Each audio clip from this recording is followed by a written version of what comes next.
Okay, from deep state to Deepseek. All right. Yeah. Um, the US tech companies, they seems embraces DeepSeek now. So Microsoft, the Meta, and all the others, they are using DeepSeek. I mean, they Mm, admit that. They openly announce that they are using DeepSeek mm, R1 model for their products. They incorporate that into their products. mm. Even NVIDIA, if you go to NVIDIA's website, the very front and center is now they're saying they're incorporating DeepSeek R1 as well.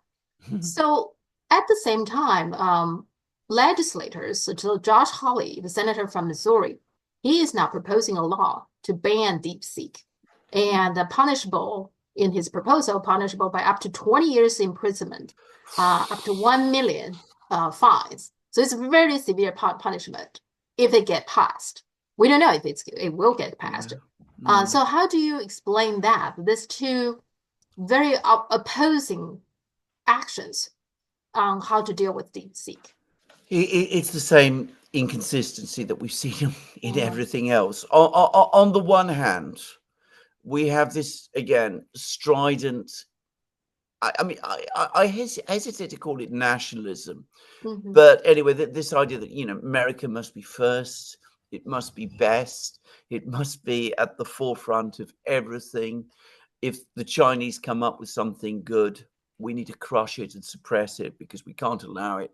And we certainly can't tolerate a Chinese rival in our midst. And anybody who uses it is engaging in treason, which is an absurd idea. But I mean, the logic of this proposed bill points exactly there. I mean, if you're going to send people to prison for 20 years or threaten them with that, then I mean, you're basically saying that if they use this application, then they're committing treason of some kind. I mean, it's crazy, but that is the thinking. And then you say you're much more pragmatic business people. They say, well, look, if we use this, we're going to save money, we're going to make more profit. This is going to work well for us. So let's just go ahead and do it. We don't really like the fact that it's been done and that we didn't do it first, but let's use it and let's take it over in some way. And then a couple of years down the line, we can start to impose our own restrictions on the Chinese thing. But this is the tension that Mhm. exists right across the whole Trump project. It's like the issue of the visas, if you remember, Mhm. with Elon Musk talking about the fact that, yes, you do need people with high level visas to come into the United States because how can our technology companies develop without people like that from India and China and wherever? And you have the economic nationalists, and Hawley is absolutely one of those people, by the way, who say, oh, everything that isn't from America is somehow treasonous and bad. And if you accept it, you're trading with the enemy.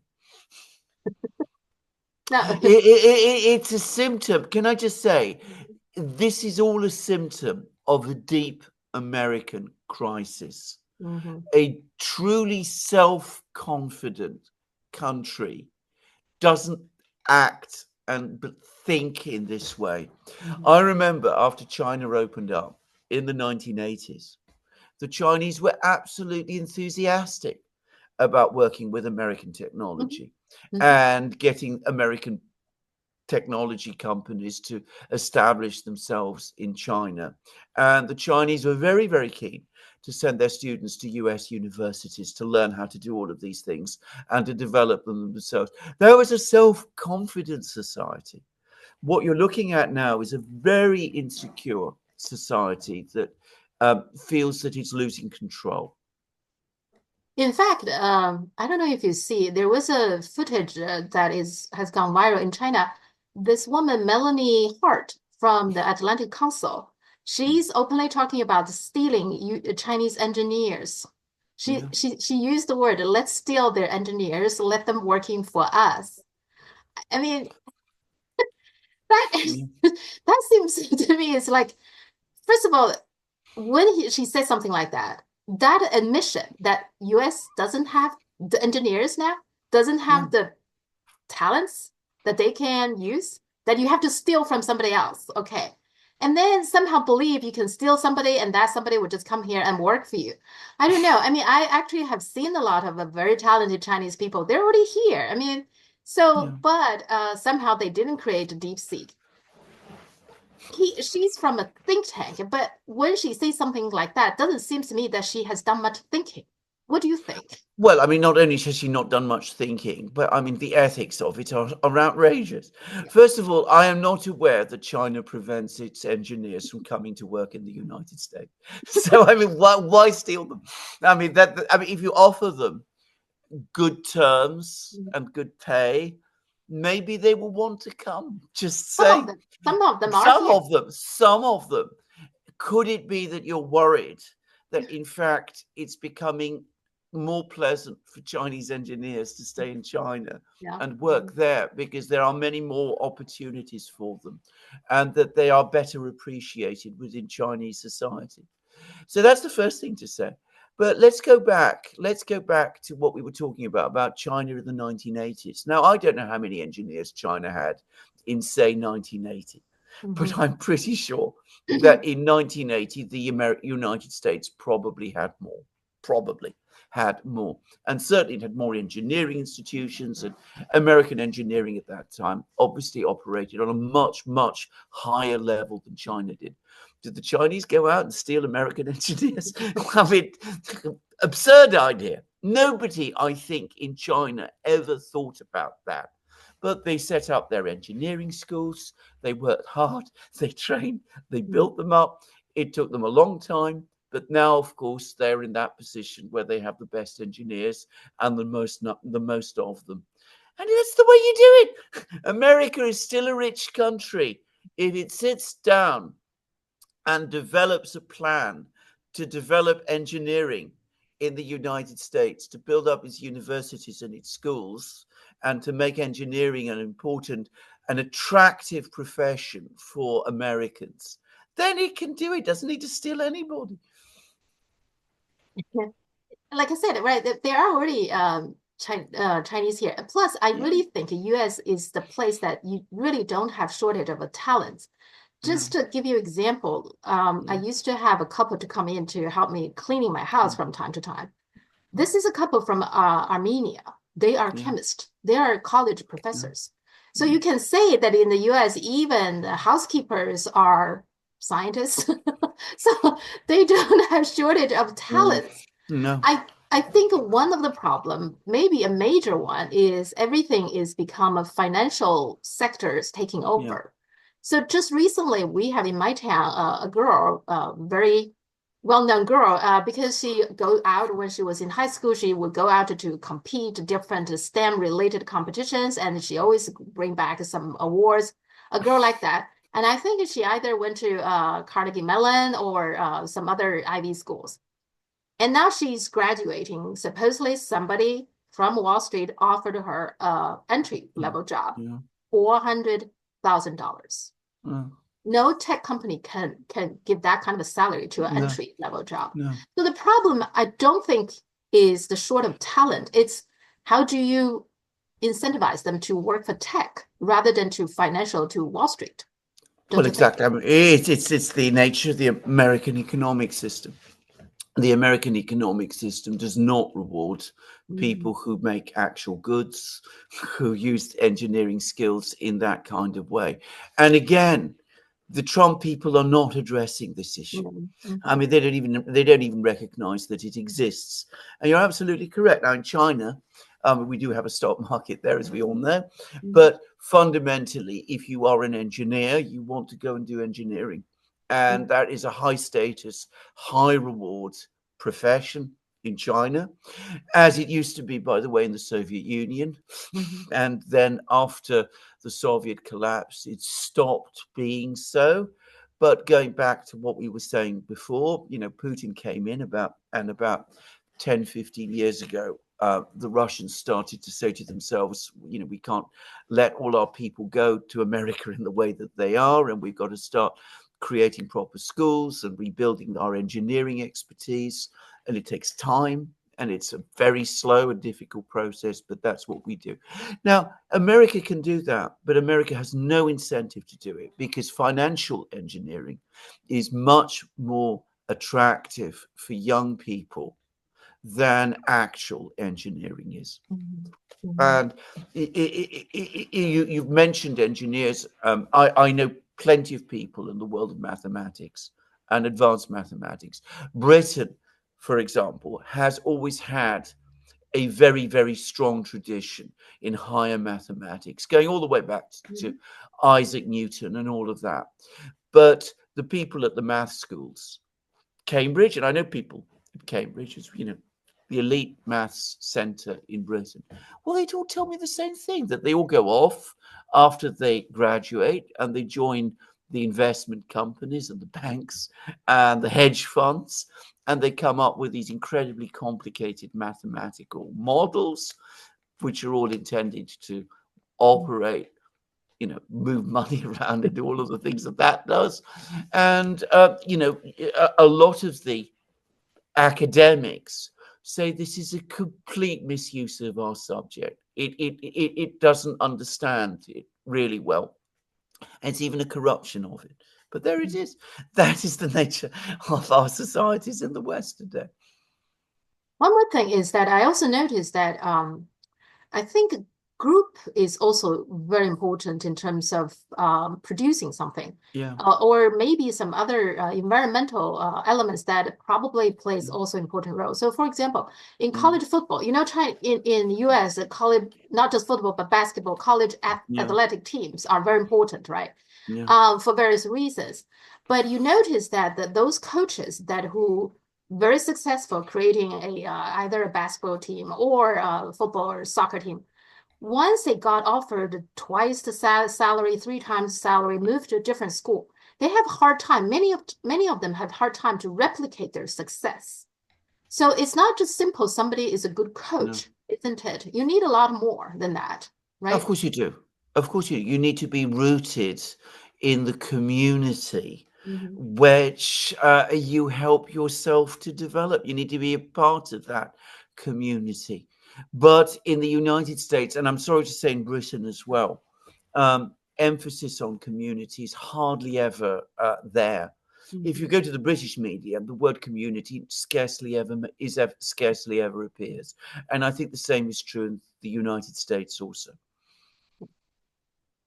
Now, Britain seems to seize on that. They recently, again, in the Chinese social media, there was Yeah, some floating some footage of the British Parliament was debating something, and somebody mentioned that they want to build a data center yeah, in Scotland because now it seems like Britain saying they even mentioned that the person even mentioned the Deepseek, so it opens a whole new area. Now seems yeah, like Britain can get into the AI world, and Scotland is a good place to build yeah. a data center, etc. Is that what is the discussion now? That Yes, it is. And can I just say, in theory, Britain could be a leader in this. I mean, we have lots of people here who are very, very good at mathematics. I mean, Mhm. we're not as strong in mathematics as we were 50 years ago, but we Mhm. are still very strong, and we still have the heritage that would enable us to develop this. It's often forgotten, but Britain was an absolute pioneer in computers. Mhm. Uh, Mhm. it's, I think, completely unknown that the first plan for a computer, an actual computer, in dates from the 1820s, and it was made in Britain. It's an extraordinary machine that a man called Babbage designed after the Napoleonic Wars. He wasn't able to get people interested because they didn't understand what he was talking about. But Mhm. yeah, and it would have been colossal. It would have been the size of a small building. But somebody with mathematical skill was already thinking about computers in the early 19th century, which is incredible. Mhm. And then the British were amongst the leaders in computer technology in the 1930s and in the 1940s. And they were amongst the leaders in radio electronics with radars and wireless sets, radio and all of that. So we have that tradition in Britain, and we have the people in Britain. And in theory, We have the institutions as well. I mean, you do have the universities and all of this. And yet, I promise you, it is not going to happen. It won't happen. And the reason is that, again, we don't have the planning systems and the infrastructure and the understanding of how to create the infrastructure that could make it happen. The only way it could be done, and the right way it could be done, and the way it perhaps ought to be done, is we go along to China. I mean, I'm being perfectly serious here. We say we have some of the best mathematicians in the world. Help us to build this data center in Britain. We can help you to develop AI, and we can do it for ourselves as well. It'll be a win-win situation for both us and you. And then it could be done, because the Chinese have that skill.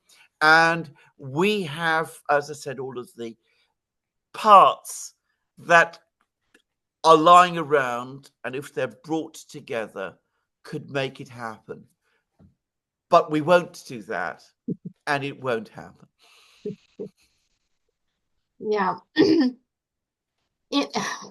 DeepSeek, actually, the more you think about it, it's actually a very significant event in so many ways. One thing is like UK now is thinking about that, and India is very big on that. They have a plan now from, I think, not that long ago, maybe just a month ago. Sam Altman was in India, and he basically told the whole world, told India, forget about following us. He used the word hopeless. He said, to really catch up with us, that is hopeless for them. But now India see, okay, what DeepSeek did. So they are now have a plan saying they're going to come up with some kind of model in 8 months or something. So I think probably more than just India and the UK, probably lots of countries now thinking, okay, they can, certainly countries in the Middle East are already in contact with some of the Chinese firms. So we know that. So that I think is extraordinarily, open up for the whole world. Correct. One thing I also think is, which is extraordinary, is that in France, they are using DeepSeek R1 model, creating something to diagnose the Alzheimer's patient with 94, 95% accuracy, way better than doctors do.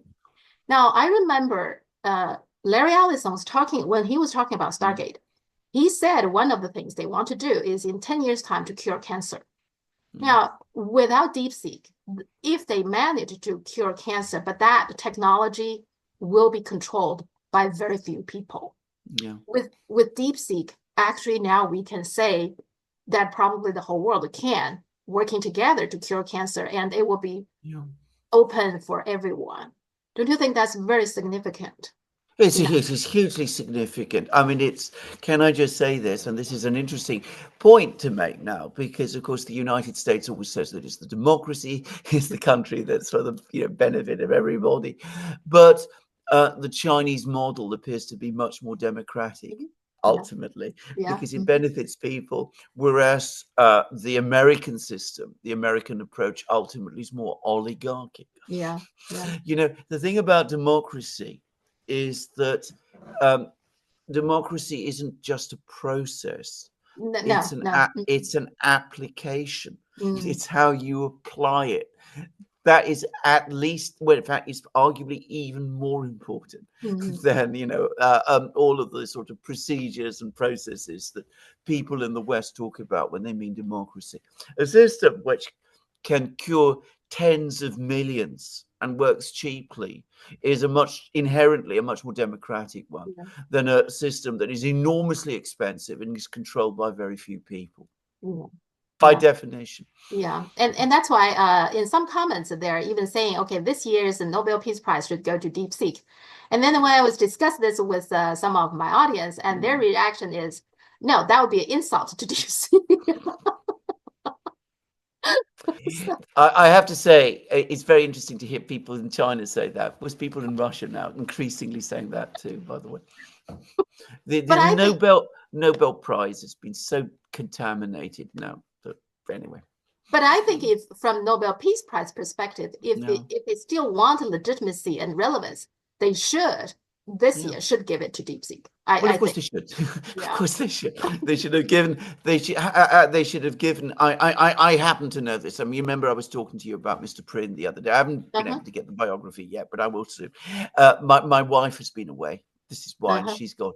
But anyway, he has been complaining to Catherine about the Mhm. fact that no Chinese writer Yeah. that he knows Uh-huh. of has obtained the Nobel Prize, the Nobel Literature Prize. And he Surprise. says there's scores of them who would merit it.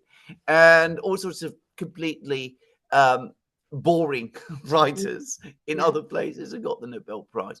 So, but we know that this is so. We know exactly how it works. We know that Nobel Prizes are not awarded according to merit, but according to other criteria completely.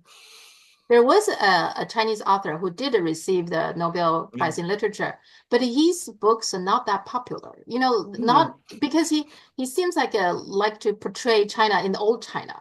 There's a lot of problems, and there's just making people feel that China is very backwards, very poor. With a lot of strange rituals and habit that is suppressing people's nature and stuff like that. And so there are lots of people saying this is typical the Nobel, Prize in Literature. Absolutely. I mean, They have to give to somebody like that. So absolutely. I mean, to tell to somebody who tells them what they want to believe about uh China. I yeah, mean, rights not for Chinese people, in other words, but for Westerners. yeah.